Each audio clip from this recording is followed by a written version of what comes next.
All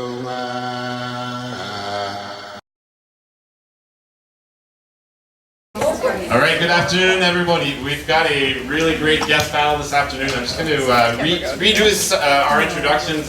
Most of our guests need no introduction, but I'll do it anyway. So, Daniel Kash.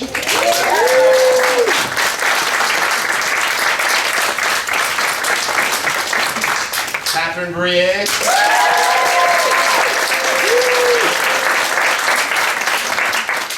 Michael Bowman.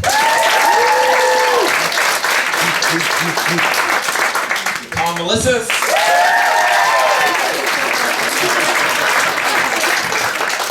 Chris Moulson. And Jackie Moulson.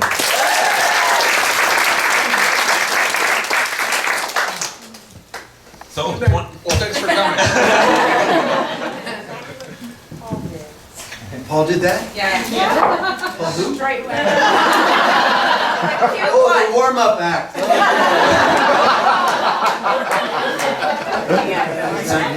So I'll start it off. We'll pass the mic around for questions. Just raise your hand if you have a question. But 25 years or so, depending on when you worked on Due South. How does that feel? Old? Yeah. But glad it's had a legacy. You know, the legacy's lived on. We love it. And thank you for enjoying it. Yeah. Pre-children is what it feels like. I know, I call it before child. Actually, coming here, I came by myself this time from LA, and I was like, oh my gosh, I get to leave and I get to go away with my husband and my child, and it's so fun. And I go to the airport so early, and I was like, it's her. Do anything for anybody, and then that passed.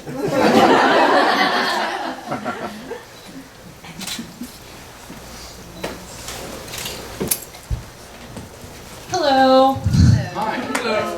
I am Alyssa. I'm from Manhattan, Kansas. And I always kind of like to lead off. I like to hear about how everybody got started in their careers, what brought them to Due South, and just kind of life in the industry. Yes, Tom, I know I've asked you this 3 times.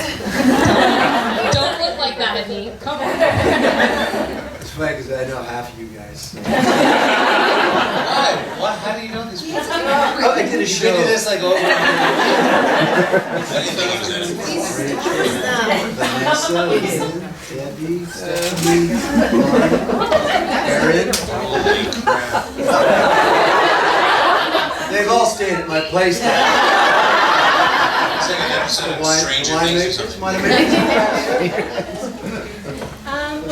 My son. Okay. I was just going to say, my name's Jackie Alexander Moulson, so they named a character after me in the Wild Bunch, so Jackie Alexander, that was named after me. I was just like a little office PA, so I was like, the lowest of the low. It was my very first film job. And I remember they had commercials on for Due South at the time. Then it was like a takeoff of the Diet Coke commercial where all the women are in the office building and then they look down and then turn around and use the mountain and they're like, oh, Due South starting. So I was in university for film production. I was working at the Gap, hated my life. I was like, I have to get in somehow. And my friend Vanessa actually told me about a place called the OMDC, Ontario Media Development Corporation, and they had a list of shows, and remember it's the olden days, and so I ended up faxing off my resume, had my mom do it. Mom, can you fax my resume? So she faxed it off. And then I got 2 calls, and one of the calls was from Due South, and I was ridiculously excited about it just because it was an actual, something I'd seen on TV, I'd heard of it, it wasn't like some rando thing, and I went in and did the interview, and I was really hoping I'd get the job, and then I got the job. So that was like my first foray into the film land. And a character named after. And a character named after. I know. Jeff King and Kathy Slevin were like, hey, we like you enough, we're going to name a character after you. I'm like, that's amazing.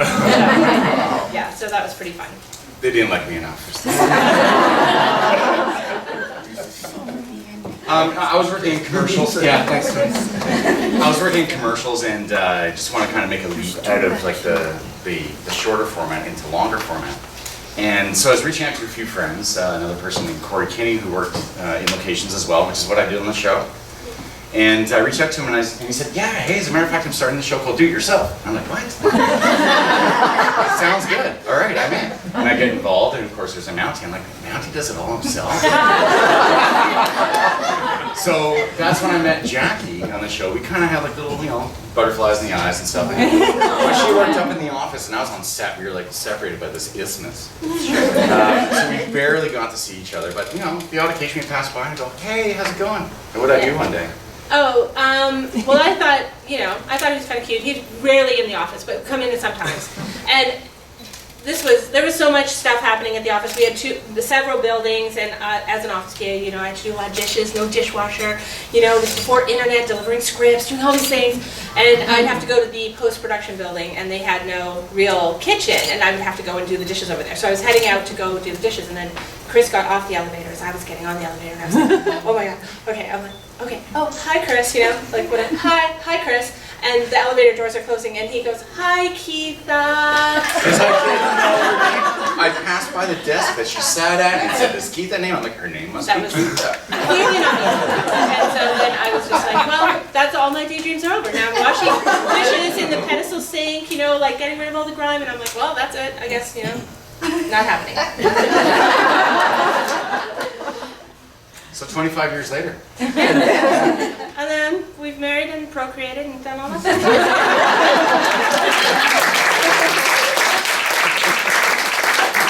Does he still call you Keitha? Certain rooms of the house.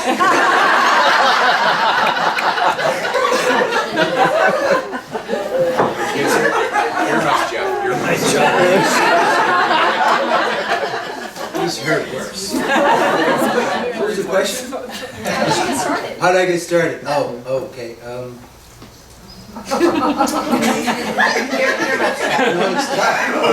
is going to be really exciting. It's Daniel Kash. I took acting workshops with Daniel. No.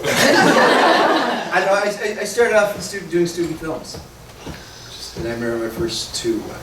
The first one I did was about a stand-up comic who inherits his nephew to look after.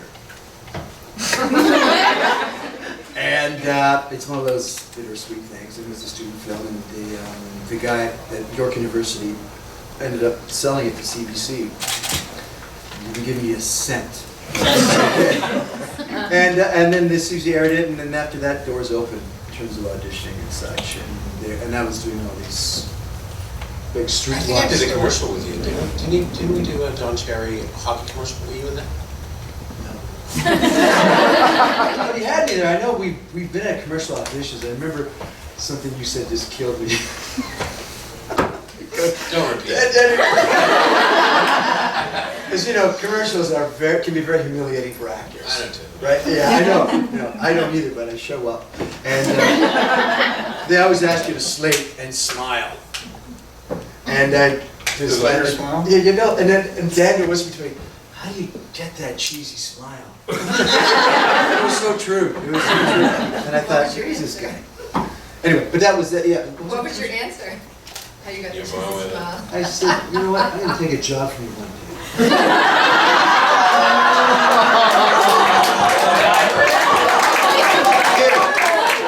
But he was right. It was they're awkward moments in commercial auditions.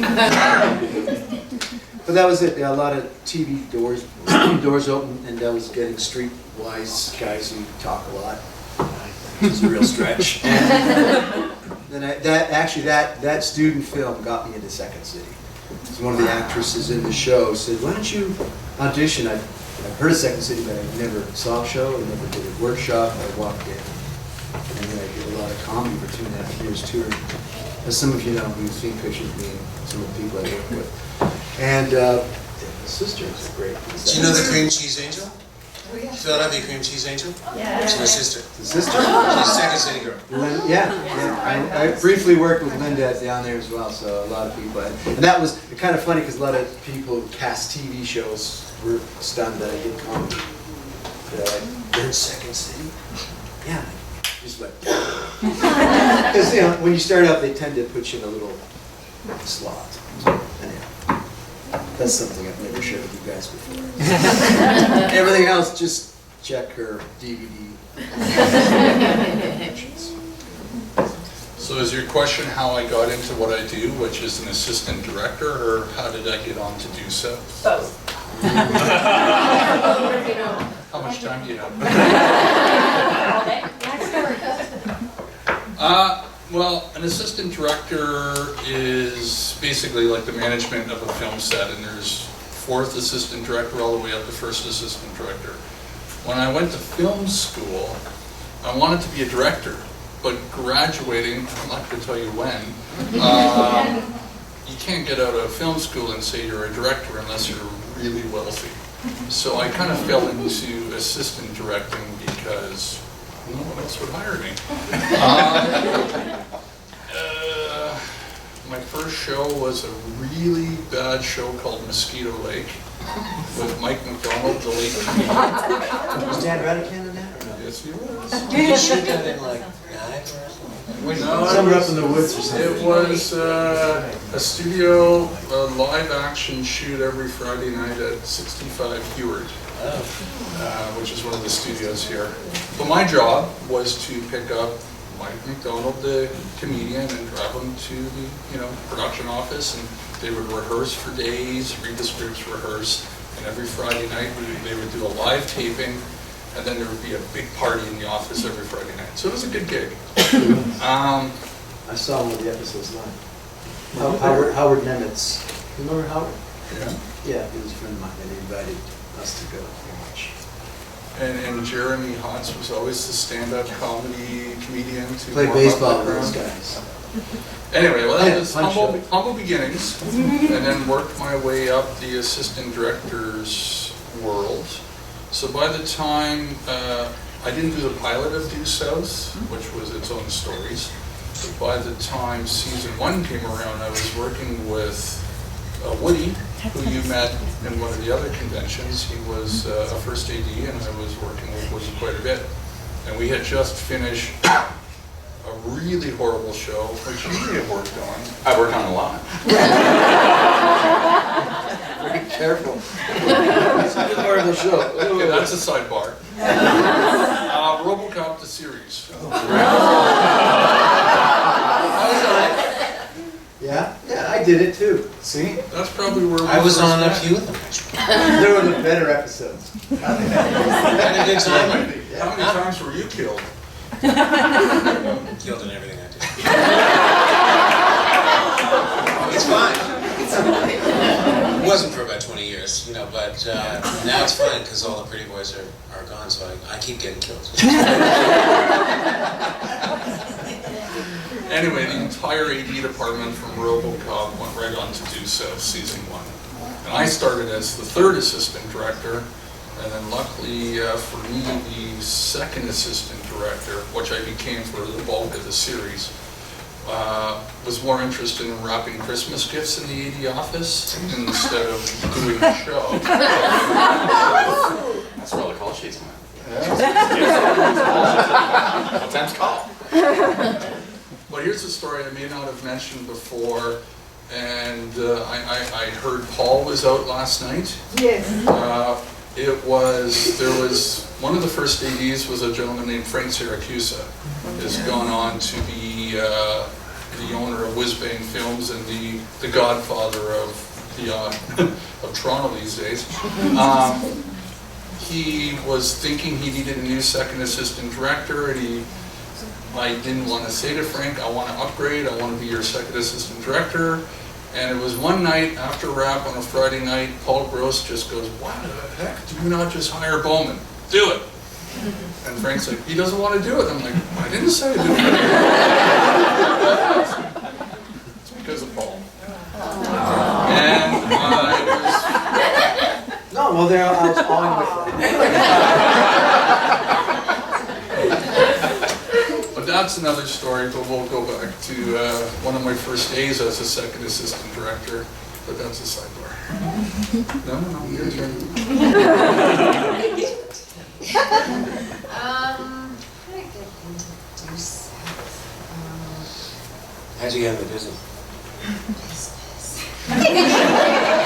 dream when you were 5 years old? Actually, I think I told the story before. I grew up in New Brunswick. There was like 2 channels when we grew up. And I didn't even realize that people got paid to be actors. And we went to see Anne of Green Gables, summer vacation to Prince Edward Island. And there was a talk with the woman who played Anne after. And I was just fascinated that, wow, I do this stuff for fun all the time, like getting little kids together on the street and my cousins, and we put on little shows. You should get paid to do this. So that was like the life. And that's when I decided, okay, I want to do this. And so that was sort of, you know, other than that, I wanted to be an artist before that. And I think my first equity show was back at Theatre New Brunswick. I always like moved to one place and your first show was back. I was living in Toronto, went to York for a year, and then they went on strike that year, so then I moved to George Brown. And that's where I George Brown Theatre School. And my very first equity show was back in New Brunswick with Eric McCormack. It was like 2 Leanders, Saltwater Moons we did together. So I pretty much started in the business in theater, pretty much. I remember working on set and someone telling me, you know, when the camera's gone past you, you don't have to keep, you know. Because I was like, I'm doing a play, so I'm just going to keep being the person. Whatever, you know. So I kind of learned from getting the parts and stuff. Yeah, I'm so bad at these. We weren't prepped at all. Oh, my audition for Due South. Oh my gosh, I screwed up. I think that was the one I screwed up. I can't remember. Was it another one? I'm pretty sure you got it though. Yeah. I know I was at a temp job, and it was like one of those last minute things, and I was like, okay, I need someone to cover me for lunch, and my boyfriend at the time was like, okay, I'll pick you up, and you know, there's nowhere to park downtown Toronto, at the corner of such and such, and I was like changing in the car, going to the audition, coming back, and then when I got it, I was still at the same temp job. It was like a law firm, and the name of the firm, I can remember, it was really long, and every time I answered the phone, I was like, oh my gosh, what do I have to say? And I got it, and my agent was negotiating, and like, you know, the next 4 or 5 years of my life, and I was like, calling the temp agency going, you have to get someone to cover me, I can't focus, because I have to, you know, it was very exciting, so it was, it's pretty special, it's but yeah, so that was awesome. So was Due South your first TV project? No, I worked on, like my first sort of recurring role, I was on like Night Watch, an ABC show briefly, recurring as a night.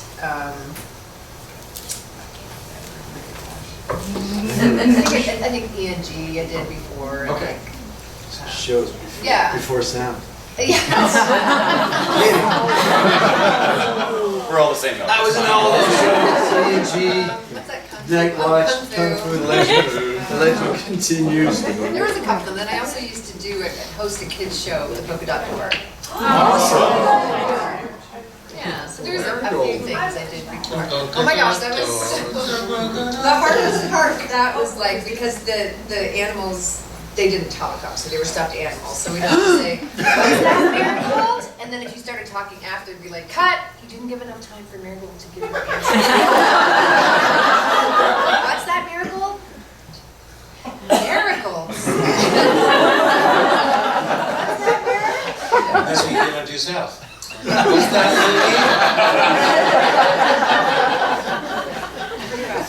Yeah. So, yeah, I mean, and I was back and forth doing theater in between Due South and stuff too. Due South was the challenge. Like this, nothing. That was sort of my first love, was the stage.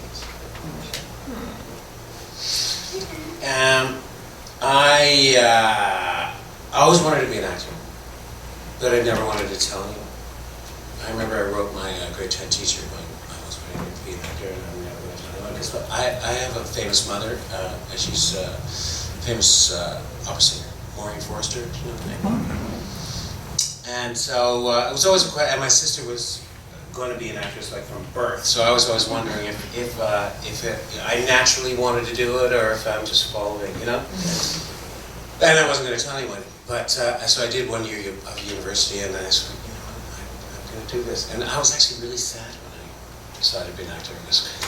Jesus, it's a crazy thing to do. This is stupid. I don't want to do it, but I'm going to do it. Oh, God, I'm going to do this. Anyway, so I wanted to be a musical theater. I was going to be an opera singer, actually. And that was also questioning whether I'm just following this thing, but I am a frustrated singer. I loved musical theater, so I was going to go into musical theater, so I did a couple of years in band school for musical theater.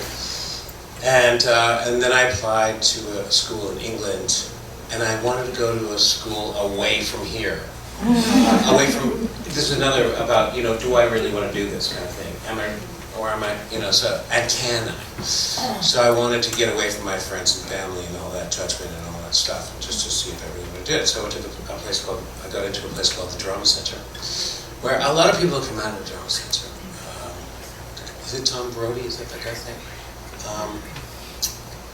always forget these guys' names. Very famous people. Anyway, my roommate was Colin Firth, and he's one of my best friends.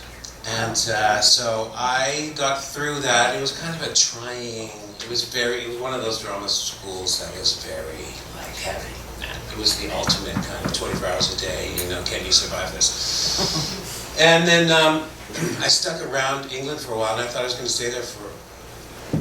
A while, but I went up for a Charles Bronson movie, and I went to the set. It was. Was it the ones that were done here? Like no, there in England. Okay. And it was Charles Bronson, and the casting person and the producer, and he was on set, and he goes, "Where are you from?" And I didn't want to say Toronto, because I thought he would think that doesn't work. So I went, but I had been in England for a while, so I went, New York. And he laughed at me. They all laughed at me. I went, New York. And they laughed at me, and I went, I'm going to go home. Because I realized my accent had turned English, and I tried to fight it completely. But I also was my first ever show was Aliens. Yeah, and it was actually my second show, my second audition. And the first one was for Andrew Lloyd Webber and Trevor Nunn for Starlight Express. I don't know if you know Starlight Express. Starlight Express, answer me yes. Anyway, so I got on Aliens, and people have said to me, especially the special effects department, love that movie. A lot of people love the movie, but I'm a private smoke buyer in Aliens, and they go, "Oh, you did it with an English accent." I go, "What?" And because there's a thing where I go to talking to the Android guy, and I go, "Hey Bishop, do you need anything else?" That's a stupid line, but this is how they heard it. "Bishop, you need anything else?" And I went, "I gotta leave. I'm now a man without a nation, because English people don't think I sound English, and Americans don't think I sound American. I gotta go." And so I also wanted to come back here to be part of the whole tapestry of the culture here, because I think we have an opportunity of being part of the growth of something that was young, and it kind of still is. I got over that, by the way. I went to Stratford for a couple of years with Kim Coates, and he's a pal of mine. And then I thought I'm gonna leave the States. I'm gonna get out of here. So I was like doing my best to go, and I ended up going to New York, and we were living in New York, and I wanted to stay there and make my way in the States, and I got this. Well, the day we got to New York, frankly, here's what happened. We got to New York, we got to the apartment, and my wife said she was feeling kind of odd, and so she got a pregnancy test and said, "I'm pregnant." The day we got there, it was like struggling in a shit apartment. You know what I mean? And we're going, "You're pregnant? That just changes everything, man." Anyway, so I kind of needed a job, and I would go back and forth, and she would stay in New York. It was like I was paying for her to live in New York, pregnant. And I I would go back and forth and do these auditions when they were kind of special. One of them was, I guess, Due South, but I wanted to stay in the States, even though it was on a network. And so I did the audition, and Paul Haggis was there, and I know I got the job because I was with Tony Craig. It was a recall, I guess, and it was with Tony Craig. And he goes, Louis, and I went like this, it's Louis. And Paul Haggis laughed, and in my head I went, now I'm in Canada. I got this job. God damn it. I can't believe it. Like I knew it in that moment. Anyway, it was all pretty fun, but the whole time I was doing Due South, even though I know you love it, and now in retrospect I actually think it's kind of fantastic, and I'm really happy to have been part of it. I wanted to go to the States and become a star, you know what I mean? And I was pissed off that they weren't using me. I also wanted to be like comic relief. You remember that guy on NYPD? I think it was NYPD Blue. There was the guy who called his mother all the time or whatever. Oscar the Grouch? No. There was a guy who called his mother all the time. He was kind of cheesy, kind of funny character, and I thought I was going to be used in that way, but I felt that I wasn't being used enough, so I burst into Paul Haggis' office and said, kill me, get me off this show. Because he wasn't using me enough. And so I said, drop it. He was actually going to drop a piano on me, like the Wicked West, where my feet would stick out. I really wanted that. I thought I ended up. I was killed and reborn as this. But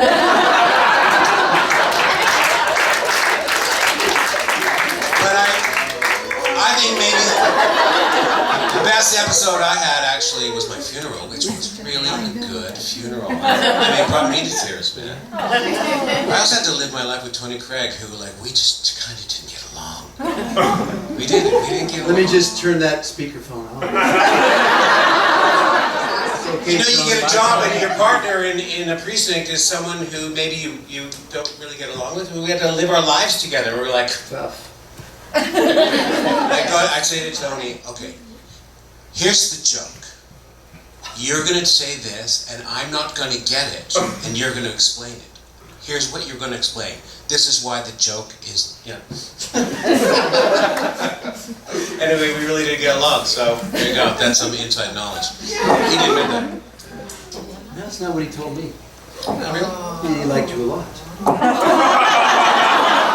I'm not saying I don't like him now. I just don't want to live with him. He just wouldn't accept me. He kept saying, Daniel would have done it this way.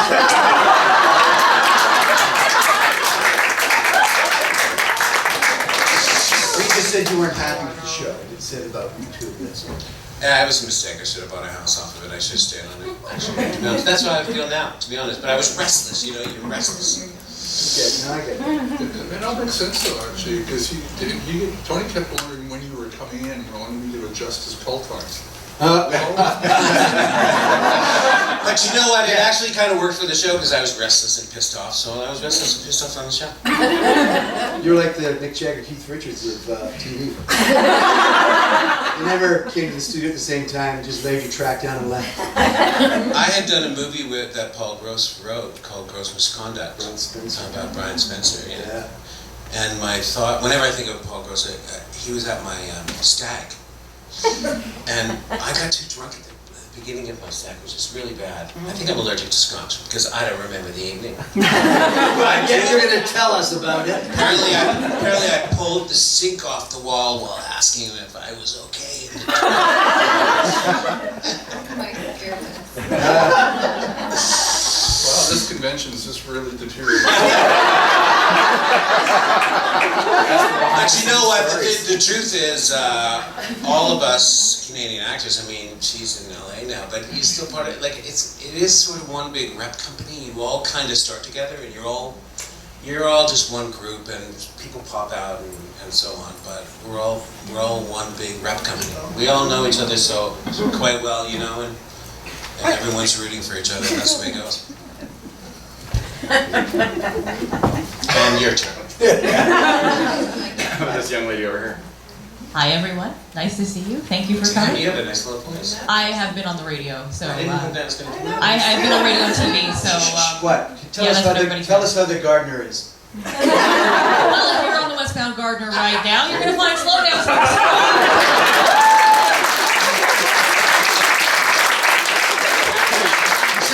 and 680 and 1010, right? And so I had sometimes CP24. CP24. CP24, yes, I have been on Got CP24. all your. We owe you money. So, for all of you, this is a question for all of you. If you weren't working in the fields that you're working in, what would you be doing and why? Urban designer. You were ready for it. I love urban design. I mean, I could have been an officer, but urban design. I would like to make decisions about how a city is run.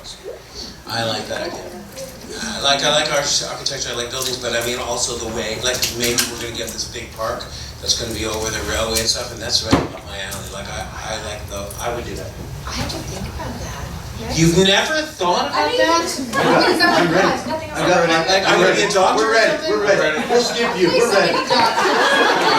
Talk with Daniel. We're ready. Go I ahead. would probably Michael. just travel the world and go to every high-end sushi restaurant, lots of babies, and be an artist. You just want to be rich. I do that anyway. Did you say have lots of babies? I do. And I mean, I And get paid for it. no, to have the baby. That is a profession. That's a no. I'm kidding. No, I think I'd probably be an artist. Go on. You're on, baby. Tom Melissis is agent.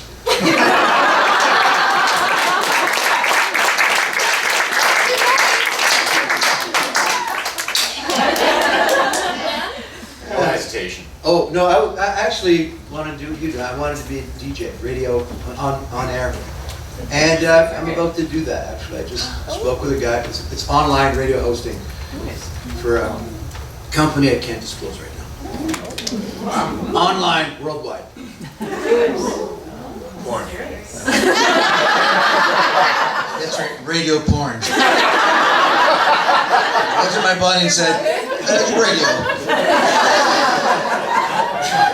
No, I'm actually, for those who don't know, I'm Greek Macedonian, and a friend of mine who's been producing about 20 years different shows across Canada approached me and said, Tom, I'd like to host an online Macedonian show.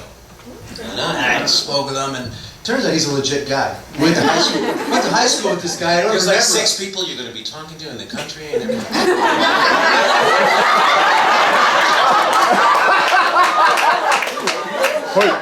Actually, I got a card out back. I want you to start for me. I'm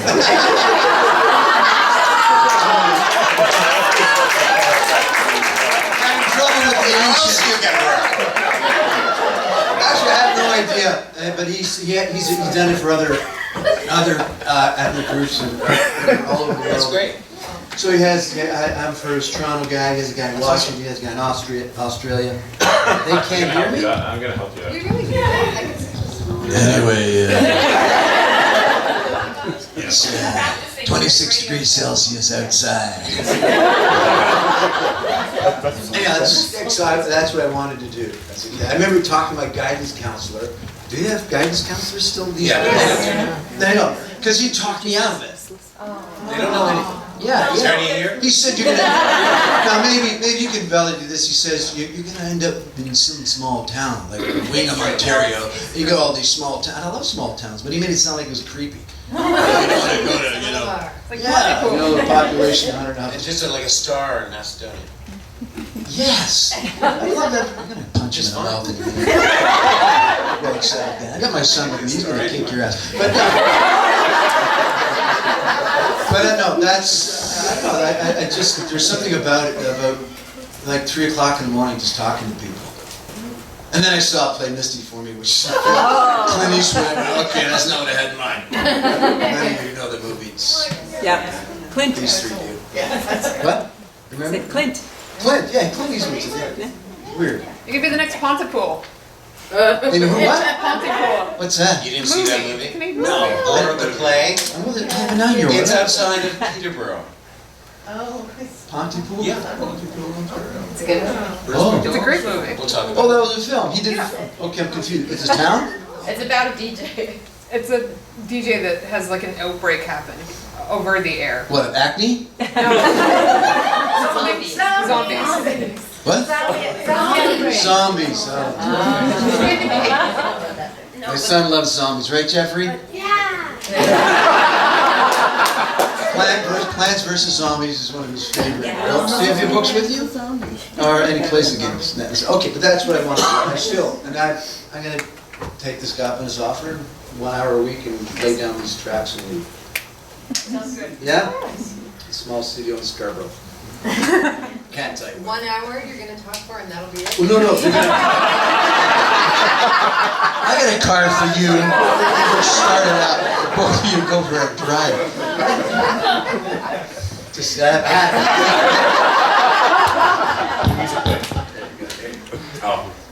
I'm tired of this. Kind of grew up as a child of the '70s. Always into Star Wars. Always had the idea of working. Star Wars is awful, right? Disgusting. Yeah, that's what really turned me onto film. Always had that desire to get into film. Never knew how, especially growing up in Toronto. You're like thinking, LA, everything's so far away. No, LA is better there. Trust me. Want a picture of me? So I never knew how to do it. I always thought it'll never happen. So I thought, do I do something else? Whatever. I happened to be in high school taking a co-op class.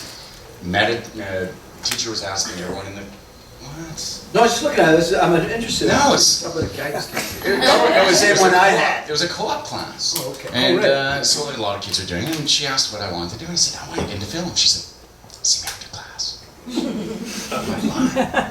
So I meet her at the hall. Her name is Ellen. And Ellen says, I'm dating this cameraman, and I can hook you up with him and do whatever. I'm like, well, that's awesome. That sounds great. So I do. I start off my co-op career. I'm working for free, paying my dues. I ended up getting my own work. This guy Brian, who's her boyfriend, the cameraman, went off to Vancouver for 9 months to shoot a feature, and I was very, very sad. He was like the father of the industry to me. 9 months later, I'm getting my own work. He comes back to Toronto. I'm like, oh my God, Brian, how are you? And he's like, oh, really good. How are things between you and Ellen? And he goes, not so good. Why is that, Brian? Well, her husband found out, and so did my wife. So that's how I got in the industry. That's show business. So I was lucky. I never really wanted to do anything else. I always thought, the other thing I would like to do is, maybe help save lives, do something important to, humanity, but instead here I am saving fictitious lives. Touched a lot of lives there. This guy. Oh, you can do that. Hey, look at that. That's Jack. That's right.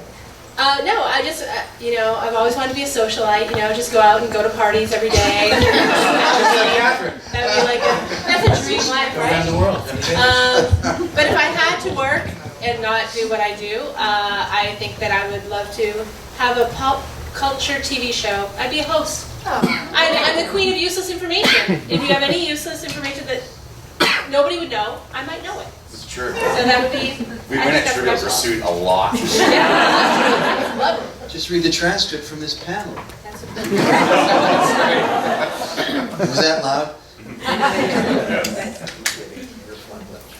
Hello. Hello, Dave. Hello, Tom. Yes, I'm English. There you go. Have you any memories of your last day working on Due South that you can share with us or remember? Ramona was sobbing. It was really, she was off to the side. I like her. Yeah. She's really good. I love her. She was just crying, and that was it. Everyone was cheering. It was a funeral day, wasn't it?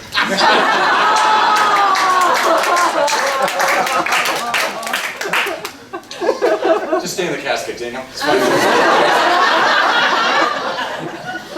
I have a memory.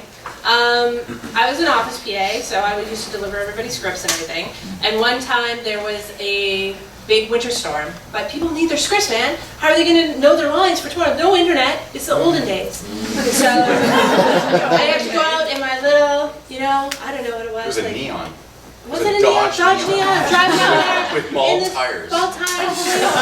I have to get the script to the Mountie. This is important. I have to do this. So I go, I deliver the script to the Mountie, and I ring the doorbell, and he answers the door in a towel.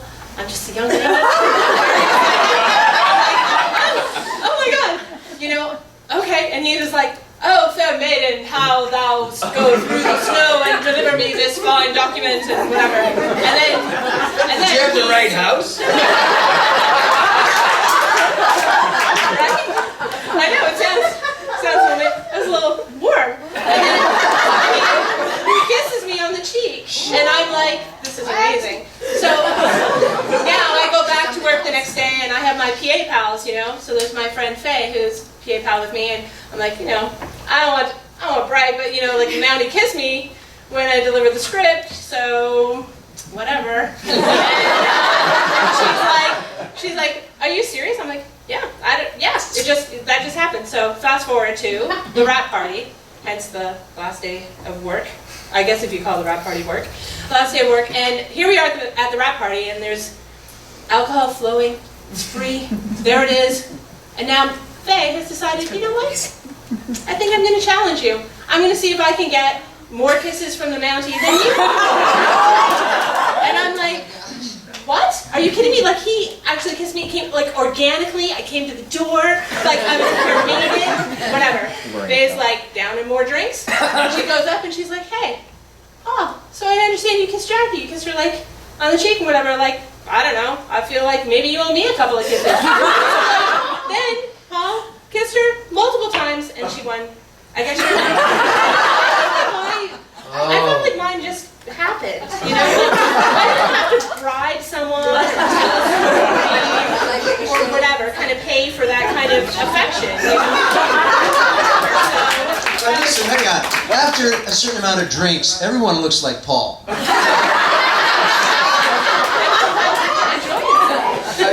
I didn't think she ended up with me. Pretty damn handsome. He used to be the last guy at the bar. I'd say that. You know, it makes me think that one thing about Paul that was interesting is he has a photographic memory for real. He actually didn't really have to learn his lines. He could get the sides, look at them, and do the scene. And he talked in monologues on this show. I mean, it's impressive. He really could do that. Amazing. So the next person who delivered Paula's script was Chris.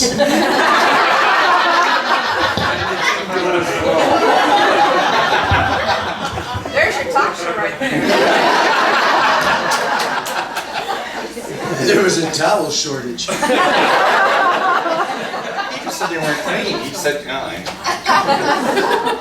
It's getting really nasty. Earmuffs, Jeff.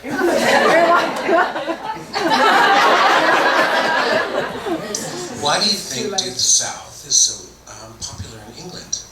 It's interesting to me that it has always had a great following in England. I don't know. Is there a romantic thought about this Mountie business? And the wilderness, because we don't have one. Yeah. Oh, And that's dope. what happened to it? So it's like North, our favorites. Yeah, I think so. Well, why did Mosquito Lake didn't get anywhere in England? Up north, because we never left the studio. No, it's pretty amazing because when you think of, in England, when you think of Canadians or North America, you know, some of those romantic images are the Mounties And the horses. lumberjacks or whatever. And Right. wolves. Yeah. Wolves. Yeah. You think of the, like it's wild. Like, Yeah. even now you do. Cougars, anything like that. Otters. Oh, yeah. That otter show, you and I were in it, weren't we? Otter family. This week's episode. I think because it's like us but not like us. So like us but like Americans as well. So it's intriguing. Oh, right. And you like the Queen and you have pictures of her, so we got the affinity, haven't we? Yeah, I know. We were Britain's abandoned children. American and the Canadian, they're just together. How'd you guys make it? I'm a Macedonian. No, I'm talking about a Canadian and American. Yes. They left the empire, you know that. Joke today.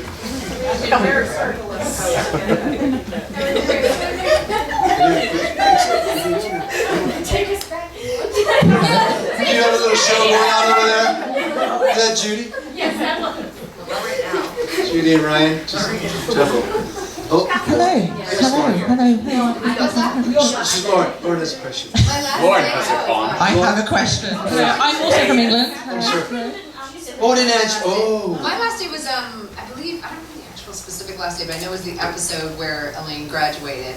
And I think my last scene was my only scene with Callum. I think. Yeah. That's all I remember. I mean, he was nice and everything, but it was just different. Yeah, I don't really remember my specific very last day. Do you remember the last seasons was a year worth of work, March to March? With the boat show, the snow show, as we call them. Like shows don't do this anymore. There were 22 episodes. Like shows do 16 or 13, and now it's like. Well, Degrassi did 65. I know. In 2 weeks.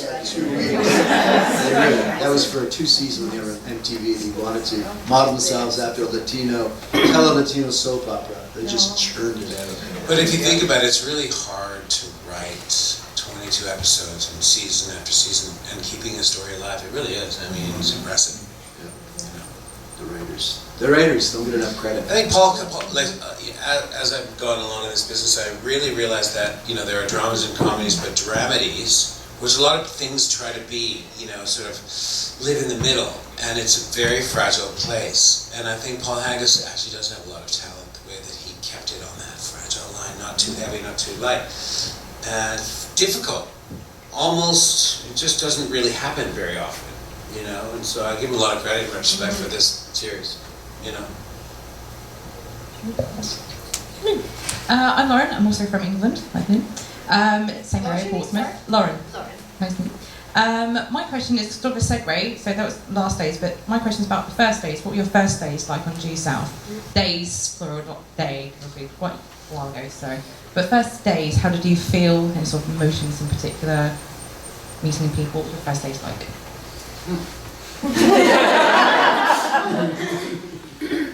Day one of shooting Due South was Free Willy, and we were down at St. Lawrence Street in Toronto, and I believe it was the young boy running and Diefenbaker trying to catch him, and Diefenbaker, we would roll cameras, boy would run, Diefenbaker would go this way. So my first thoughts is, we're never going to shoot this. That was a long day. Were you there? I was there. I remember a lot about that, but we also... You were running after Diefenbaker. I was. I think I had Moulson. Go get him, go get him. Oh, man. The Deef-mobile? Do you remember the Deef-mobile? They had like its own satellite system, I think. The dog was watching TV as we're, in between the dog trailer. scenes. Yeah, the dog trailer. Yeah, Diefenbaker had his own trailer. And Lucky Diefenbaker. he was trained by Paul's sister. Well, they took your name off, and they put Diefenbaker's on. It was really weird. Season 1 had Paul Haggis's father and sister were the Dief team. They never knew how to train a dog. Wasn't Diefenbaker's nickname OT? Yes. Those people who are not from Canada, do you know that that's a Prime Minister of Canada?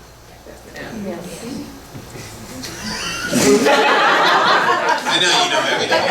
You know the names of the episodes, which shocks me. I just remember my first day was like, I remember that the shirt was so long. I was like, how am I going to fit this into my pants without having like bulges in the back? And then I remember like the next time I was on set, I like took a pair of like leotards and cut out the legs. It was like a makeshift sort of girdle. There was so much information, but I was like, it was, I mean, everybody was so nice. I remember everybody being really nice and being really nervous. I remember the DP, Malcolm. Malcolm Cross. He was like a gold mine to me. He would always like give me little tips and like the best lighting is here and look over there. And I just remember it being really nice. And George Bloomfield, he was wonderful. Yeah, it was a really special time. I don't remember anything particularly about the first day except for seeing Marciano, David Marciano, and he was rehearsing for a scene and he was like, "Die!" Like just heard that New Jersey accent, that Basil. He was kicking a candy machine or something, a vending machine or something. I was going, this guy is terrible. How did he get the job? Why didn't I get it? And then I realized that was his gig. That's really what he did. That I came to really love, like his style. And it was very particular to him. Because I did.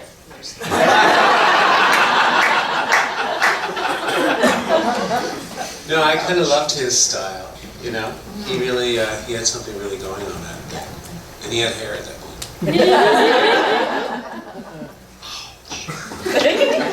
The first, I think of the first day I was on. Well, I was celebrating with my family. I went, no, kidding. The cake, woo! It took a while after that. But actually, no, as a footnote, some of you know that back when Due South started, I was flown down to LA for the part Marciano had. I was in the room with David and a buddy of mine, Doug O'Keefe, and this guy, another guy from New Jersey, I forget his name. But anyhow, 4 or 5 of us were there. And then Alex, whatchamacallit, the good guy. What's his name? Karsis? No. Carter. Yeah. He also was going up to that party. He was considered, yeah. He wasn't there. I don't think they brought him. No, Karsis, Carter. Oh, okay. Yeah, no, Alex Carter. Yeah. He was good. But anyhow, that's a side note. First day, I think it was the one where Paul was in asylum in the embassy. He wouldn't come. Who was in asylum in the embassy? Callum. Huh? Callum. Callum. I think that was the episode. We were sitting up. The street was pouring, and Tony and I were sitting in the car, bored out of our heads, because people out there, the background performers, were standing because they had them standing around. And it's pouring, and I think the first scene was calling the herd. I think that was it. Then we sat there bored out of our heads. Roll camera, and I think that was it. And Dean McDermott was hysterical. Still is a funny guy. He's doing stand-up now. He's trying anything, man.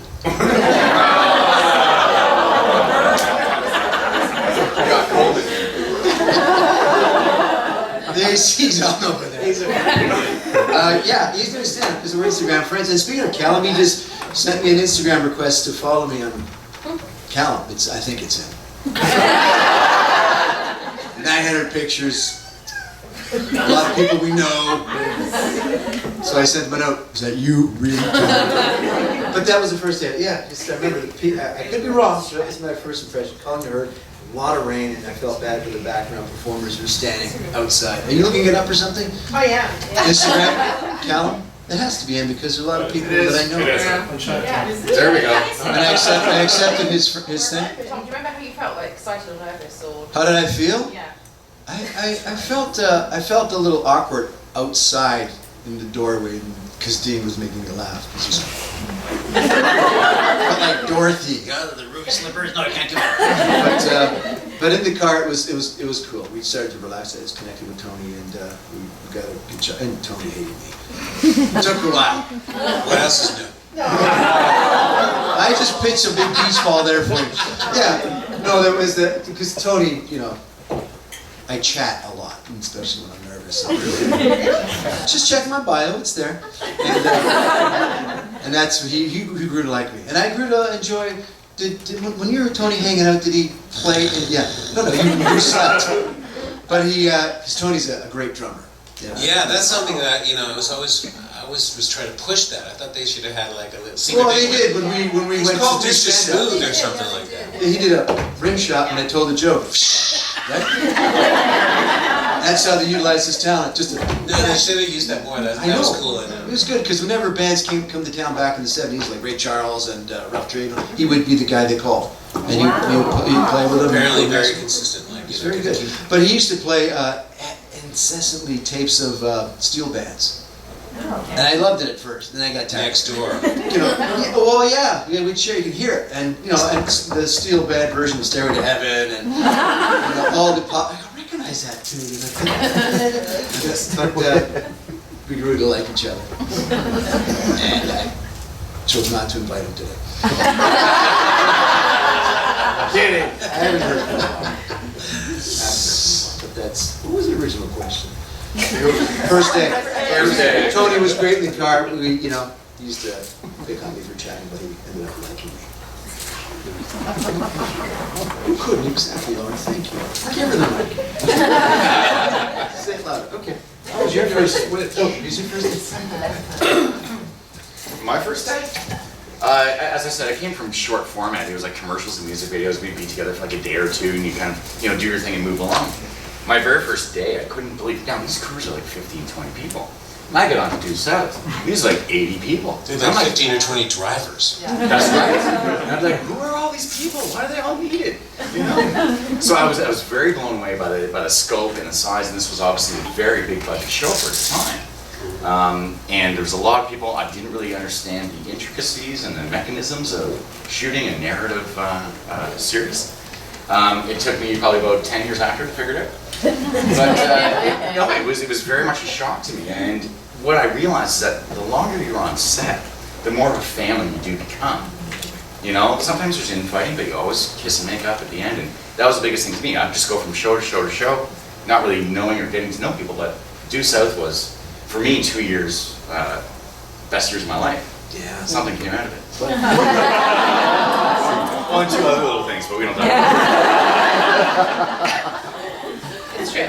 Due South, because it was my first film job, and it was I was the distribution PA, so I would have to write everybody's name on all the crew members, everybody. So for me, now going forward, I don't know how long obviously I've been doing it for a number of shows since then, but I'll be like, oh, you are in Due South, you are in Due South, you are in Due South, because it just embedded in my head, I'd be writing, Frank Syracusa, Melissa Warry-Smith, blah, blah, blah, I was just writing everybody's name, so I know I have a special connection to it, and I don't understand how other people don't, but now I didn't understand how other people don't, but when it's your first show, it's very special, and you have a connection to it forever, and it just kind of stays there. Then they all blend, then you don't remember anything. All the other shows just blend and you do whatever.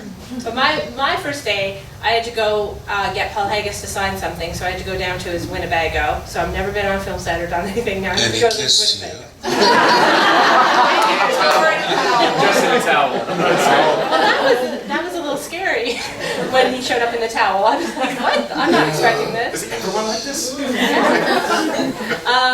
So I had to go wait for him to sign something, and I was really nervous, and I was sitting in this big Winnebago, and I was like, I can get used to this. Maybe I need my own Winnebago one day. And then I ended up getting a parking ticket, which I was so freaked out about. I'm like, I'm going to get fired. This is terrible. I can't believe all this stuff happened. So I was very nervous, very excited, a whole bunch of ball of emotions on my first day, I think. Well, yeah, but you got to see a lot of towels. You should see our collection at home. It's incredible. Dish towels. The towels. All the towels.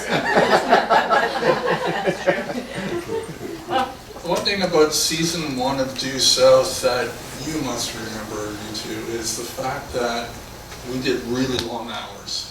And I just recall... and they don't do that anymore, as much, right? Everyone just expected that. Not in TV. It was 16-hour days. Oh, it was crazy hours, and Standard.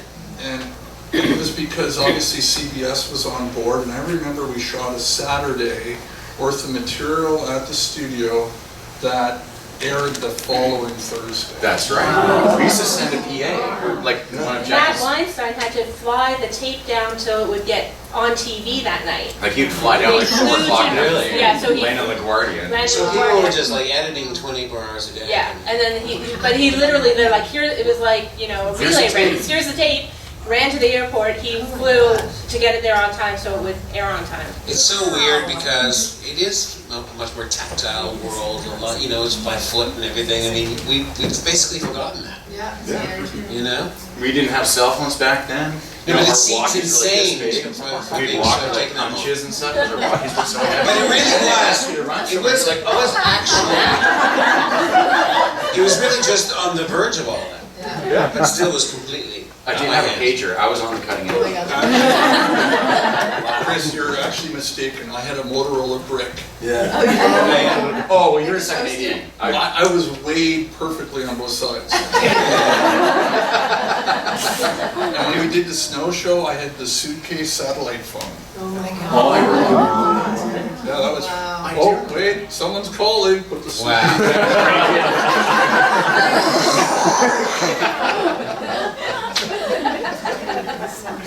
That's amazing. Do you remember the snow show? We were prepping the snow show on what's called a technical survey. We all jumped on a bus from Kananaskis Village, drove to Bear Lake, I think it was. It was -40. And our director, Steve DeMarco, who wore leather pants and shirts. Gets it all done before lunch. That's true. Well, he was amazing, but it was so cold, I just remember him cursing to everyone. We all got off the bus. Oh, it was crazy. And he always wore punk rock stuff. Safety pins, Still which does. froze, you know, they kept it cold.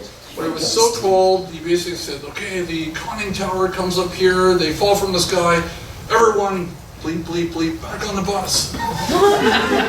Usually we do a little bit more of a... That was his style.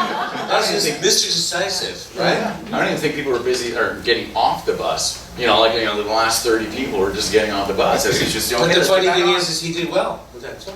very good, very So well. I that's remember impressive. coming back from the Dominican Republic, and my next day on set was during that freezing cold episode, and I remember I threw up on the plane because I decided I was going to try all these perfumes at the duty free, just like the mixtures, and of course I went to these little bag and somebody had stuck gum in it, it was just bad. But anyway, my call time was like 6 a.m. I'll never forget that, and I was freezing. Oh my gosh. Yeah, but the best part of the snow show was a week later when we actually shot the scene, a Chinook came in and we were all in t-shirts. I wanted to spend all my per diem on winter gear that I never used. Hey guys, Phil. I'm from Guelph. Any pranks that you guys played on set? That you can tell. I blew up a car.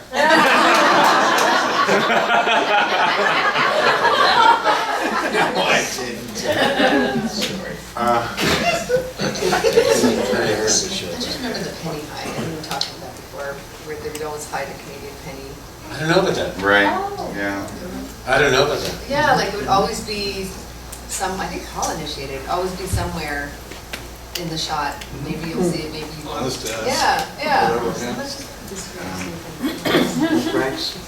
Nope. Well, no, just like our interdepartmental ones, like we used to, put bananas in the tailpipes and put cheese whiz under the door handles of our rental vehicles. And then, but I would always catch on. This was Corey again, right? Corey and I had this thing going on and on. And so Corey and I would constantly do it, but I kept on seeing it. Like I'd be walking up to my van and there's a banana stick in it. I'm like, Corey, you gotta be a little better. So then I put, cheese whiz under his hand and he'd be like, oh, Moulson. But then he did get me one day. He said, "Oh, because I was a PA and I had like all the garbage cans, the tables and chairs, and all the support equipment." He says, "I need to get into your car or into your van." I'm like, "Sure, here's the key." He's gone for like an hour and a half. That's a long time. Anyway, middle of August, I think we were shooting. I think all the Queens or all the Queens men, right? Sorry, I'm mixing them all. Mixing them all up. Ask them if they know. Thank you. So it was a very hot summer day, like extremely hot. We had all the horses and stuff like that. And I had a long day, and I said, "Oh, Corey, can I get my keys back?" He said, "Yeah, sure. Get my keys, and the sun's blistering down. And I get in, I'm like, driving home halfway. I'm like, what's that stench? What is that stench? Can't figure it out. I'm checking the back. I'm like, is it one of the garbage cans or something? No, he put egg white down my fence. And I went to Norman Denver, who was our production manager, and said, "Norman, can I please get another van?" He goes, "No, not at all. I got another one." I'm like, "But I've got to have like 4 months left of this." He goes, "Tough luck." So, yeah, remember those dates we went on in that one? To be, it was pretty, there was a lot of pressure on this set.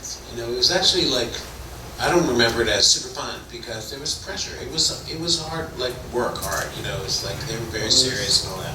Well, especially So I see that. Yeah, the first season, I'm sure there was. It was grueling. Working with kids and animals also makes it a little more. There was pressure. No, it's I true, remember, it's true. It's very true. Kathy Slavin as well, was always commenting and making, didn't seem like there was a lot of room for pure fun, to me. Well, when Paul took over, it was a lot more fun. Maybe, yeah. It was. It makes sense, too. Yeah, I mean, you'd have 3 or 4 people making a decision. Yeah, it makes sense. He was right there. Can we change this line? Approve everything. Yeah. Yes, and all the other Netflix, because it was awesome. This isn't a practical joke, but my brother actually reminded me, he came down to do background work, I believe season 1, and he was a cop in the precinct. And he reminded me that he had no idea what he was doing. I just brought him down and he was on set when he used to be able to do that. And he made himself a sandwich, and the director, Steve DeMarco, saw it and he thought it was funny, so all the cops in this one scene have sandwiches. I'm pretty sure it was the one where the body's in the wall. I don't remember what that episode was. Dead Man Walking? Or Dead Man Running? I'm pretty sure. But it was because my brother was just eating a sandwich on set, and all of a sudden Steve's like, okay, we need sandwiches for all the cops. Something Steve would do. Right? I'm sure you guys all know this, but I had to pick up Rick Rossovich from the airport, and we were talking, and he was like, I don't know how to skate. And he was the one who played the hockey player. When we were talking, I was like, oh, are you excited? Have you ever, did you play hockey? You're just chit-chatting in the car. And then he was like, yeah, I don't know how to skate. And I don't think anybody knew that when they hired him at all. And then we had to get skating lessons for him, and then we had to get, skating level.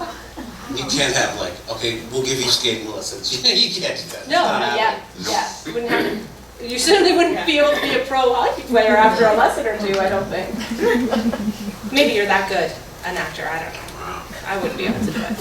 But I remember we made the skating rink down at the distillery. I remember that too, yeah.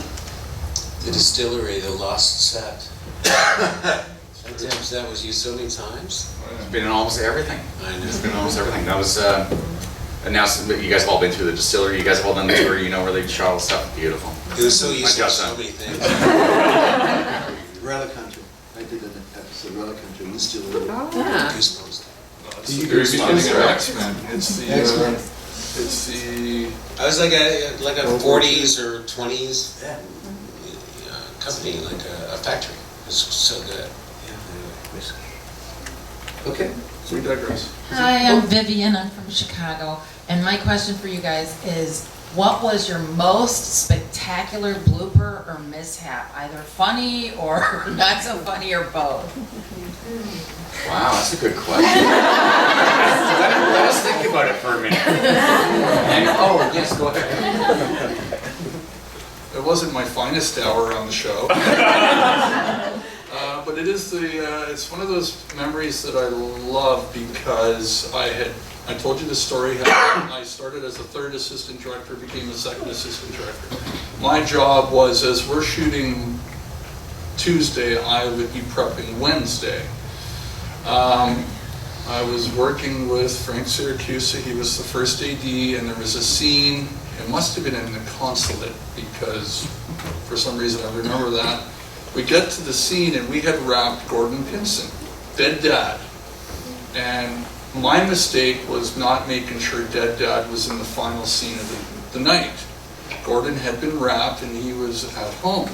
And I get a call on the walkie the size of this table saying, it was just one line in the sentence, dead dad is in the corner watching. I missed it. Well, it got missed in prep, but I also missed it the day before, and we had wrapped dead dad. So Frank basically called me and said, get Gordon back. And there I'm thinking, okay, well, I've been a second AG for 2 weeks. Is that him?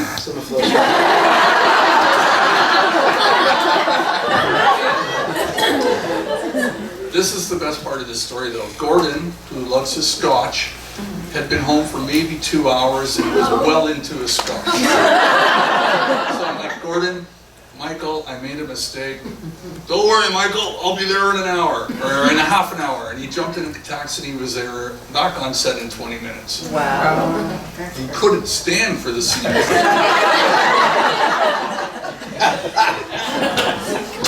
Dead Dad is in the corner. Good boy, Benton. Good boy. I skated, I probably told this story before, but it was DeMarco directing. We were down by whatever, the waterfront. A lot of these abandoned warehouses, and those roads are all gravelly. And I was driving with Tony by my side, and I was supposed to hit a mark, but it was gravel, and it hit the wall. But not hard, just enough for Tony to go, duh. And I just looked at him like, yeah, I meant that. And DeMarco kept it. He said, no, that's good. From now on, Tony, keep rubbing your neck. So all the episodes, Tony's rubbing his neck because it's gravelly. Is it in the final cut? Pardon? Is it in the final cut? Is it in episode? It's in there, yeah. Yeah, I just kind of let. What episode? Do you remember? No idea. The one with the mountain. I'm sure they know. Beachcombers. I don't remember any bloopers, but I was kind of, obviously like being in the answer the whole time I was there. I was on Paul Haggis too, like give me more or whatever. And then I read one. I was on set and they gave me new lines, and and I was a zombie. I was reading these new lines and the lines was something like, "I've lost my ruby slipper." This is Louis Cardino. What the crap is that? I've really pushed this guy over the edge. It wasn't you, Dan. He's just tired. You take him for a walk at Samara. And he's all red because it's Mountie Day. I remember one of my most embarrassing moments. I don't think anybody else knew, but I think it was Juliet was bleeding. This where I was tending to Paul Gross's wounds, and I don't know if very many people know this about me, but I had my mouth. I had an underbite, so I had my mouth broken, my jaw broken and wired and moved back to align it, and they wanted to do it on the inside, but it was a high risk of nerve damage, so they did it on the outside. So I have the scars, and I have a little bit of nerve damage. So when I was leaning over him, I kept thinking, I'm going to drool on this guy. The whole time I was like, don't let me drool, let me just get these lines out. And I don't think I did, or maybe, I don't know, my hair or something, but that was, for me, that was like the biggest blooper of all. Don't let me drool on this guy. Did you have a towel on?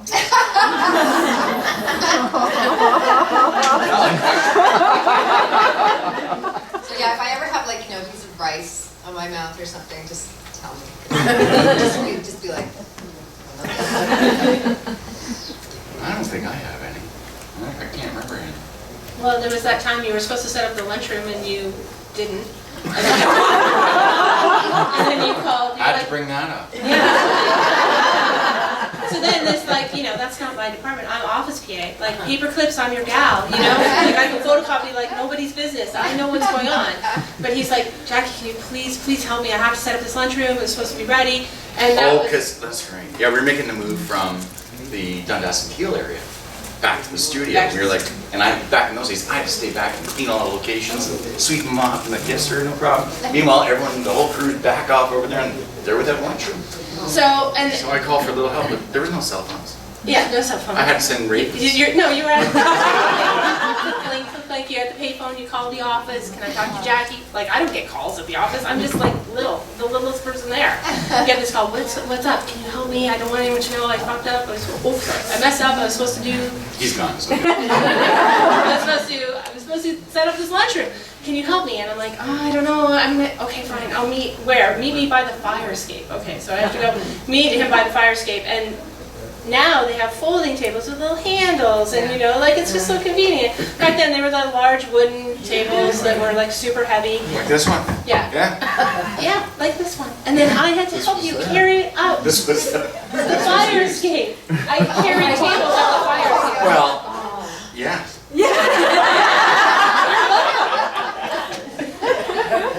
You're welcome, said Keitha.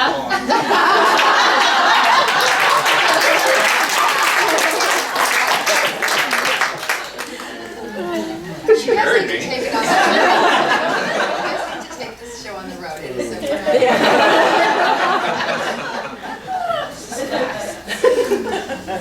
Yeah, so there you go. Yeah.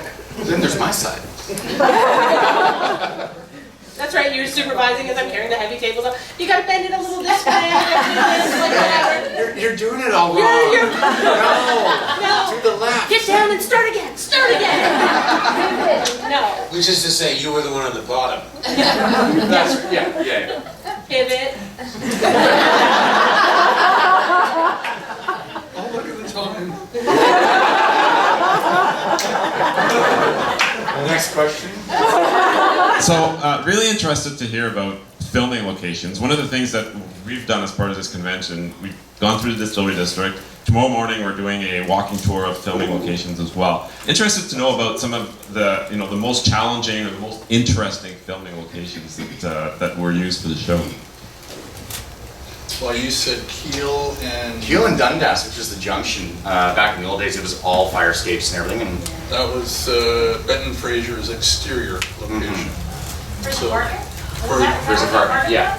Okay, I was gonna ask that question. In the back laneway, there's a whole bunch of, well, there used to be fire escapes now, they're not quite there anymore. It's all been gentrified, but. I thought it might have been in Chicago. Like, I could not place where that was in Toronto. It was driving me crazy. And I thought maybe that part was still in Chicago. No, northwest corner, Kiel and Dundas. Okay. Northwest, Yeah, and they had all the back laneways. We did a lot of deep stuff through those laneways, and even part of Free Willy. When he was running away, we did part of that whole scene. Yeah, running the wrong way. Yeah. We'd lose him. Like, where did he go? No, the distillery was used quite a bit. Yeah, There's multiple consulates. The consulate at Graydon Hall. There's the exterior. Well, that was where the whole Dead Dad stories were at Graydon Hall. That's right. I remember that. Remember the cop shop, the one that used to be on Sherburne? Yeah. For the exterior. For the exterior, which is no longer there. Sad. Where on Sherburne? It was Sherburne, just north of Richmond. Yeah. Sorry, I'm like. On the east side. I'm a Toronto obsessed, so I. The building's no longer there. It used to be part of, remember the Montreal Jazz Bistro? I do know that. Yeah, it was that building, and it's all been Condo changed. now, Probably. Urban design.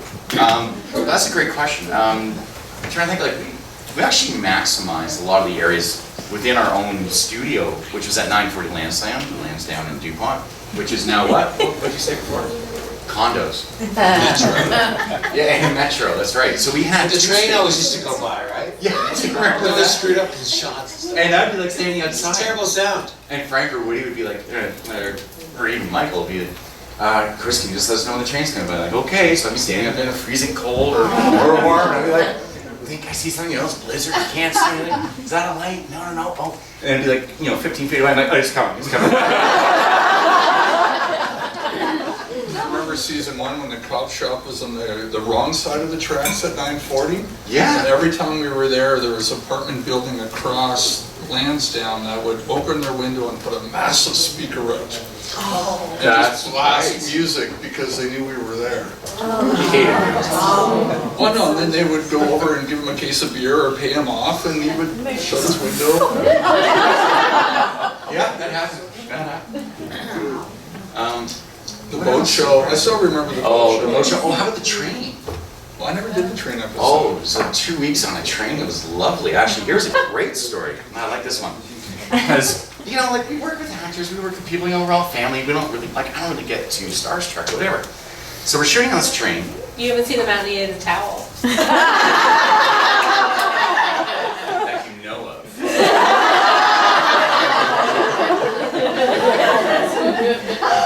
Did he kiss you on the cheek too? I don't kiss and tell. You don't kiss and towel? Is that what you said?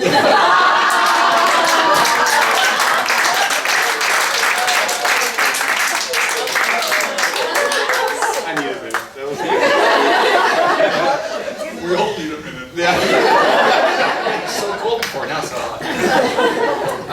So this was a great story. Is that we were shooting on this train for like 2 weeks, going from Mississauga to Orangeville, back and forth, and we probably had about 4 to 6 cars. We had one just for gear, one for filming. The other one would be like little actors areas and craft service and things like that. Then there was this last train car which had like several little rooms. So doing locations, I had nothing to do. I'm just like settling up with the book. Yeah, there's no phone. Settling up with the book, and I'm reading it. And who walks in but Leslie Nielsen? I'm like, ugh. Never been starstruck by anyone in my life before, and he walks right in. And he's like, do you mind if I sit here? And he sits there and he's making conversation with me, and I'm literally like just going, Leslie Nielsen, Leslie Nielsen. No idea.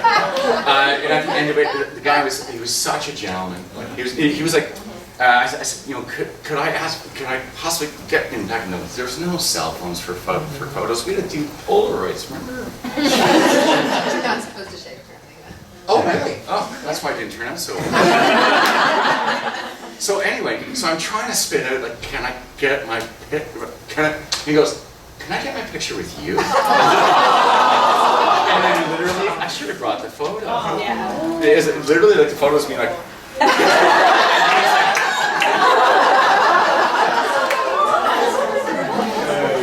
Put it on Twitter. right? Put it on Twitter for us. Done. Oh, and you know what? So we had it on Polaroid, and I was just so starstruck. I'm like, and he walked away and just seemed like, what just happened? Everyone on the crew's like, what's wrong with this kid?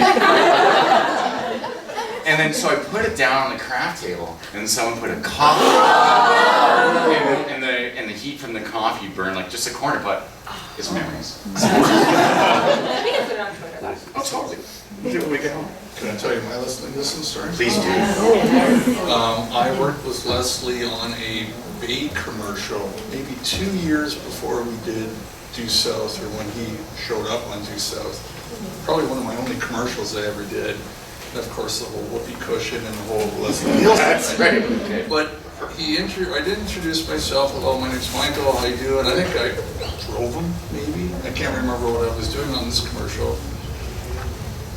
No kidding. 2 years later, we're on Due South when he showed up. He comes walking up to me and goes, "Hey, Michael, how you doing?" He was such a gentleman. Yeah. I don't doubt And I that. was just so floored. He remembered my name 2 years later or whatever it was. Yeah. And he was. That's what I'm saying. The whole cast, the whole crew, everyone, we just kind of became family.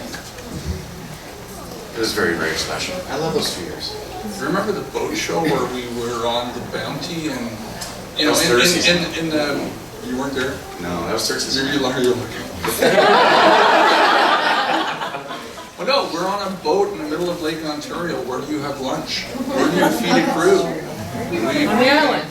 We had a barge. We all got off the Bounty and ate in the middle of Lake Ontario on a barge. It's the only time I've ever done that in my career. I guess something that's kind of amazing is a lot of people were starting on those shows, like really cutting their teeth on them, and it was a big show. I mean, everyone done their top cups and stuff like that, and did their bit. But that was probably nerve-wracking for a lot of the crew. Oh, the right? crews. Because the pressure's on.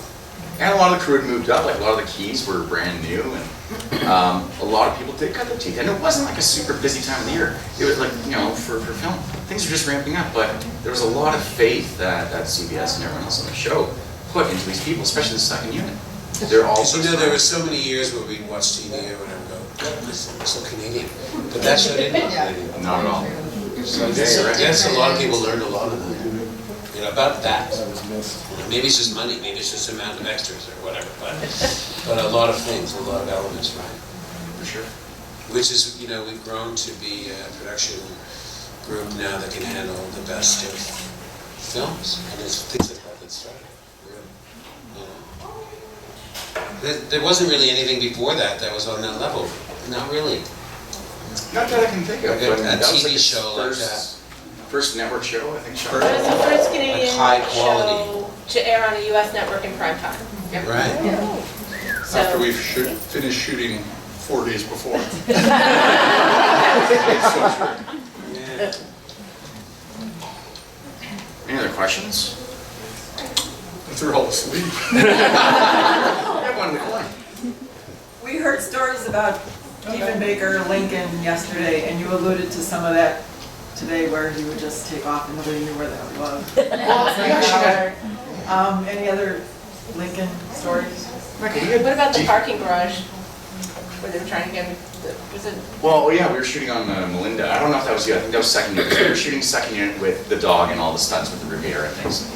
So we were shooting at Young and King. I think this was episode 3. And it's at night, and the dog, Diefenbaker was supposed to come to Fraser when called. So we rehearsed it probably about 6, 7, 8 times, and Diefenbaker would come running, no problem at all. Get the camera up, okay, rolling. Diefenbaker, come. Okay, cut. Okay, let's just do one more rehearsal. Diefenbaker, come. No problem at all. Send him back to once. Diefenbaker's down here, the garage is closing, he's supposed to come on command. Oh yeah, I forgot to tell him, sorry. The garage was coming down, he's supposed to narrowly miss it, like Indiana Jones. And so there's Diefenbaker, camera up and running, and action. Action, Diefenbaker. Come.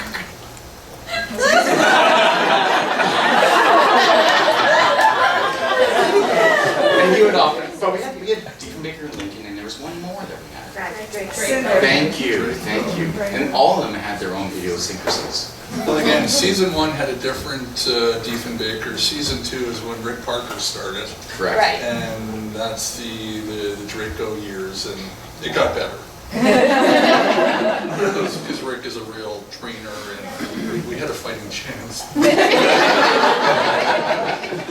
there stand for Draco as well? Sorry? Was there stand for Draco? Like, Oh, we had Stuffy.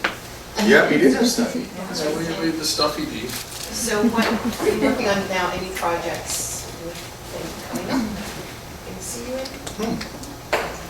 I'm working on Titans right now. Woo, so fun.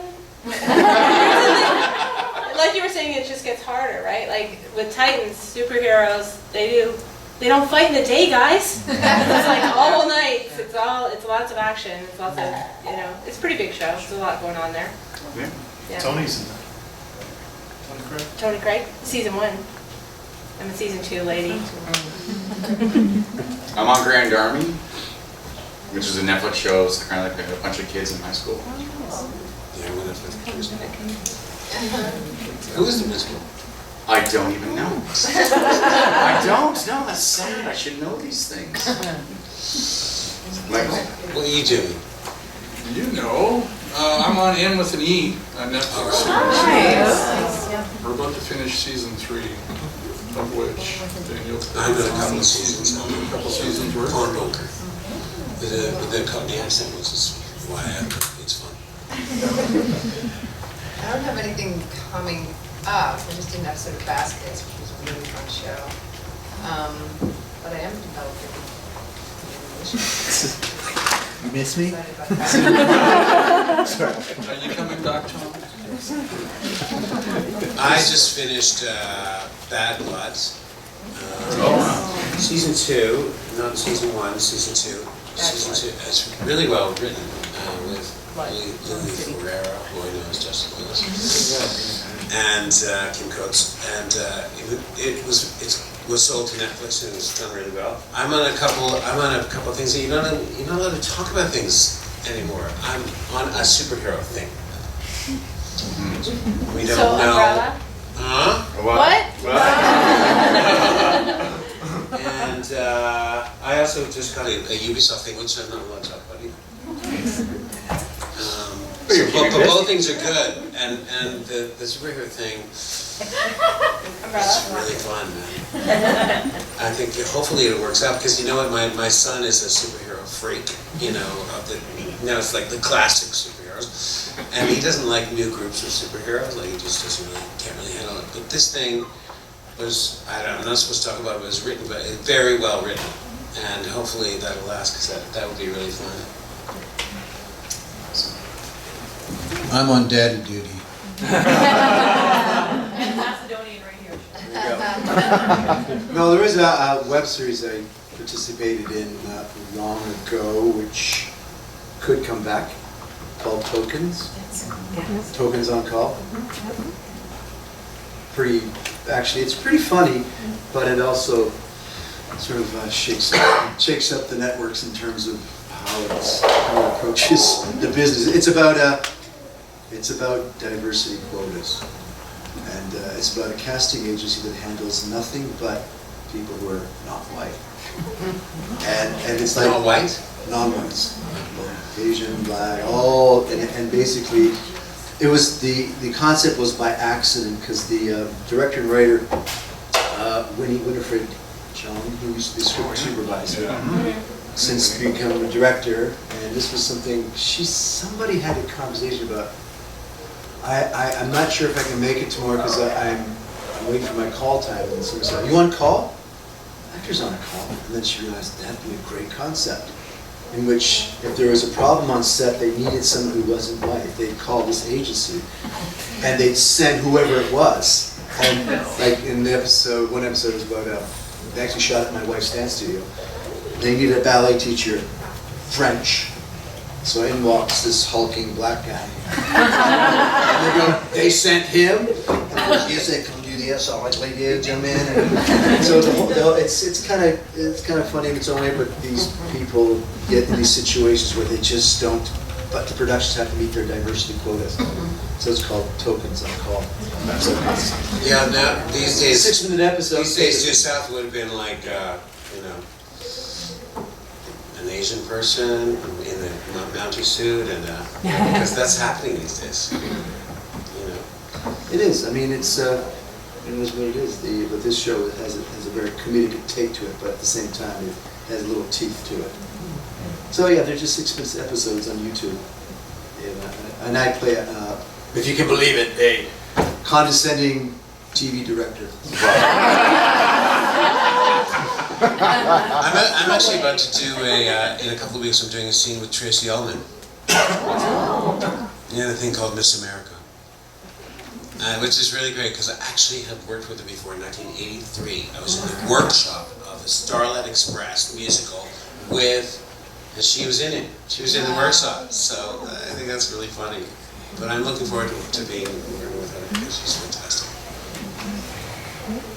Hello. Have you got any memories of working with people like Bo Starr or Ramona, Camilla, Kevin Rushton?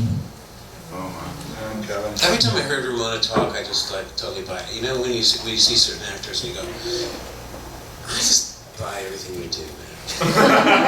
You just have to speak the truth. You're just good. You're just good. She was good.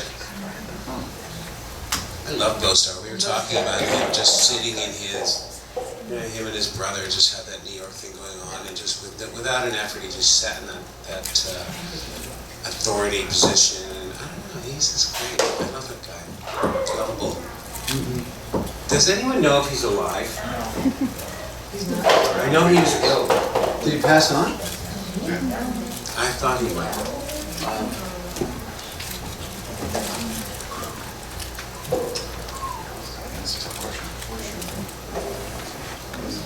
I'm not surprised. I worked with his brother on Falcone. Did he? His brother had a big career. Yeah, he was really, I mean, he's bigger than Bo. Oh, bigger? Yeah. It's a little like. Bo's still alive? Oh my gosh. We're gonna have to call him. You told everyone you were dead. Yeah, I'm sorry. It says he's 74 in New York. Yeah. So I hope so. Queens? Yeah. Okay. Excellent. Yay! Let's hear it for both. That's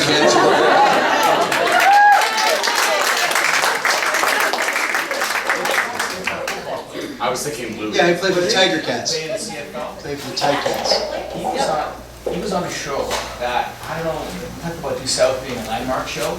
There was a show with the late Bob Einstein, Super Dave Osborne. Oh, Super Dave Osborne? Yeah, and it was with John Miner. It was called Bizarre. Yeah. And yeah, Miles produced it. There's a cable version, and there was a cleaner version on CTV. And it was catch it on CTV before the Blue Jay games. And Bo Starr was a recurring actor, and he was pretty comical. He was very strong. But it's a strange show. That was it's Albert Brooks' brother, right? Yeah. That's why Albert didn't go by Albert Einstein. He went with Albert Brooks. Finding Nemo's dad was Albert Einstein? Yeah. He shot up in Nature Court. I remember auditioning for that show, John Buchan, who obviously cast the pilot of the Must show. have been like 5 years old, man. Yeah, I was. And this is funny because Buchan said, Super Dave doesn't like it when the guests are funnier than him. So I had to tone it down. Why would you say that to an actor before an audition? Don't be that good. Good. Yeah, but yeah, Michael's much bigger than I did. Falcon, Michael, it's just, I was scared of him. He just was, my brother says you're a good guy to work with. Okay. Nice guy, good guy. It's in one of my son's favorite movies, Dumb and Dumber. Son's out there shooting darts. Is that it? Kip? Our industry's had a really bad 2 months. We lost another person a week ago. It's tragically. So Kevin, hearing about his passing, so many stories with Kevin. Where do you start? Yeah. Here's to Kevin. Pretty quick. Uh-oh. You gonna heckle? No, not. Who would do that? Yeah, I can't help but wonder, given this day and age and this era that we live in cinematically and whatnot, have anyone on the panel ever heard, on a more serious note, any ideas or concepts of like, I don't know, a reboot or a major motion picture or I think it wouldn't be theatrical? This show? Yeah. This show? Yes. I think it might be a decent movie or something. Like they could do something with Paul and we could have I think Marciana. you'd return as the I'm dead not coming guy. from. No! You're still in the back seat with Gordon Pinsent.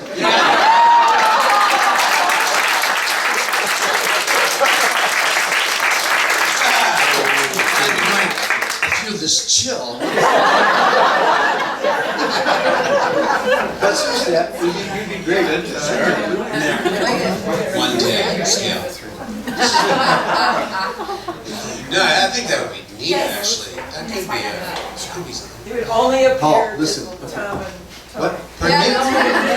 Yeah, only I can see and hear him. What a freaking nightmare. That'd be funny because then Tony would look at me, who are you talking to? Nobody. Just shut up. Tony go, what? What did you shut up? Tony runs. And you'd just be in a towel. The thing is, Paul Gross looks the same. He actually has white hair, I know. He put gray in his hair just to show up, make us feel better. He's got white hair, but that's easily covered, and he looks the damn same.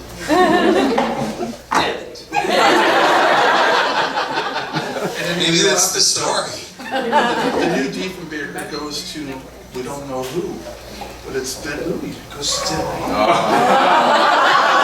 I'm getting more interested in this.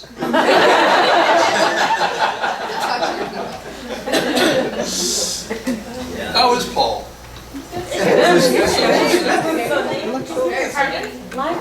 He's what? Busy. He apparently could. Oh yeah, I heard about that. He, that When actually. he's in England, my mum is in the same area, and Right. So you both going to appear in the Maury Povich show?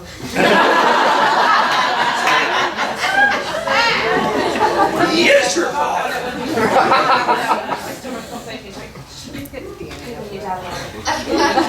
I'm told that I had to tell him this school.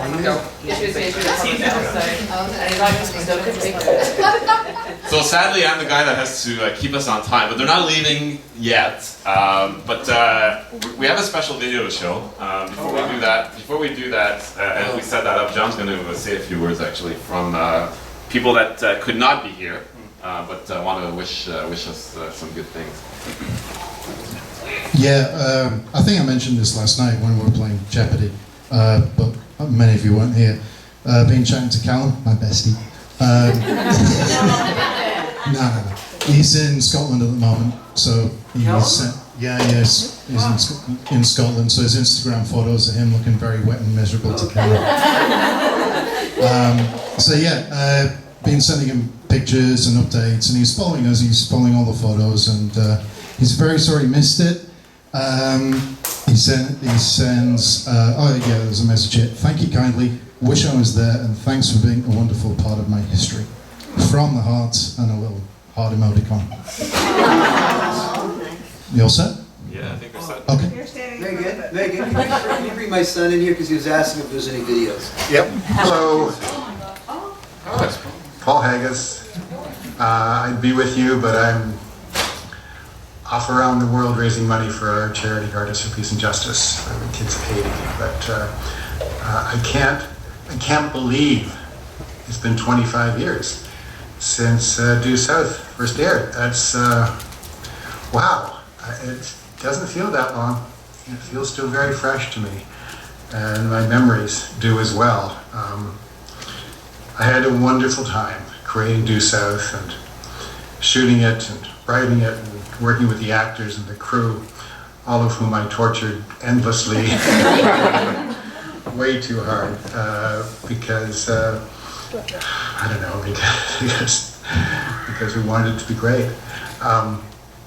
I especially tortured. I remember torturing poor David Marciano. Yeah, I remember when he first came in to audition for it, for the role of Ray, and he read, and he was perfect. And he finished his audition, walked out of the room, and I walked out with him, and he said, "Man, it's not me. I don't have a handle on this guy. I can't figure it out." And I said, "Are you out of your mind? You're perfect for it." He said, No, I can't. I had to convince him that he was the right guy for this role, and I don't think he ever believed that. So, in the 2 years he did the show, I don't think he understood ever just how wonderful he was, and he was. And Sir Paul Gross, of course, was perfect from the start, and a great collaborator. So I really enjoyed that. Then I remember, but oh gosh, it was halfway through the first season, and when you're writing one of these shows, you've got 22 episodes a year to write. At a certain point, you just go brain dead, and that hit me sometime around episode 8. And I remember taking Kathy, my sister, and Jeff into the room and said, "I can't survive this, so here's what we're going to do. I'm going to do half of them, every second one, and you guys do the other half, and I'll write or rewrite them, and I'll post them. I'll give you all of them. I'll give you my thoughts on yours, but you're on your own." So from that point on, we just they had the freedom to create every second show, and they did a great job. It was a whole different voice, but I thought a really unique and wonderful one. And I grabbed David Shore, who was a brand new writer. He only got his job because his father, David was from London, Ontario, where I was from, and his dad called my dad. They knew each other a little bit from the squash club or something. And he called my dad and said, "My son wants to be a writer, and he's written in one episode of some stupid television show. We need to consider it." And I read it, and it was okay, but I desperately need Canadian writers, and I saw talent in there. So I hired him as a story editor and staff writer, and he blossomed. You remember, by the time we got to writing Victoria's Secret, it was pretty damn good. And of course, now he's gone off after creating House and The Good Doctor, and he has more money than you and I will ever have. Good for him, but he's a wonderful man and a terrific writer. As were a lot of other writers and actors on the show who came to give us their best. We had some wonderful, wonderful people. And I especially love the way that we could play with genre, where it could be a straight drama, then it could be really funny, then it could just be buffoonery, especially when you think of the Leslie Nielsen episodes, but then go to intense drama again and back. And I love stretching like that, because no one else was doing it, and I thought, we can do that. We can. This show can hold all those elements, and Paul and David play it so well, along with our guest stars. So, anyways, I really want to thank you for celebrating 25 years of Due South. This show still means a lot to me, and I'm very, very proud of it. So, have a great weekend. Don't know what the hell you're going to be talking about, but enjoy, and I hope I can be with you another year. Thanks. Bye.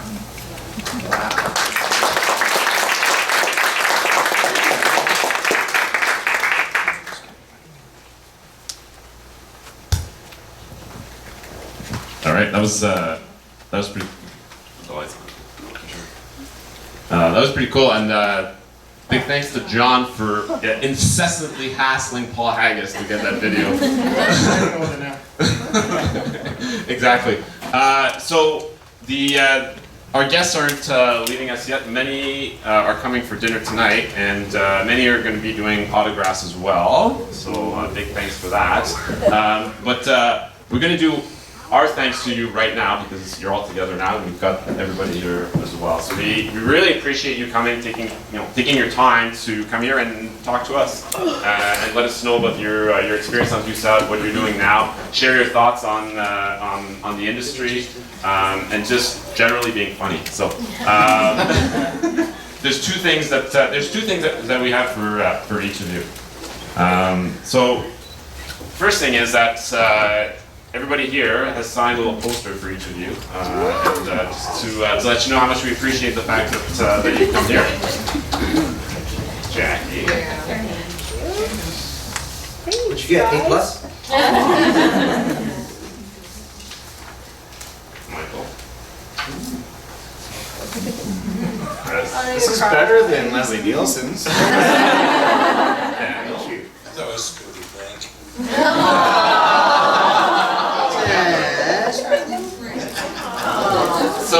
So the other thing that we have is a little something. DoSouth involves the Canadian North, cabins, etc. So we have these little cabins to present to you as a token. Those were all actually handmade and hand painted and everything. Who did the work? So a lady called Sarah Martin, who came here for many years, actually at conventions selling items. She runs a promotional company. And back in the 90s, she actually called it the DoSouth Trading Post, and they sold online, etc. Her dad is a woodworker, does birdhouses, that sort of thing. And they said, I need gifts for the guests. What are we going to do this year? Kind of ran out of ideas, and she's like, and then her dad came up with this little concept. And we went from there. So that's how that happened. So he made them all himself. They're actually all signed on the bottom. William Martin in 2019. We have one for each of you.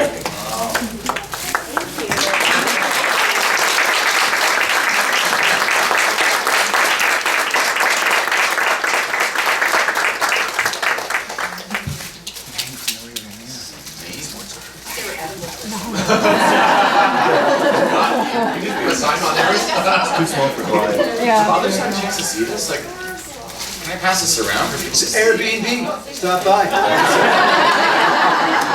Is it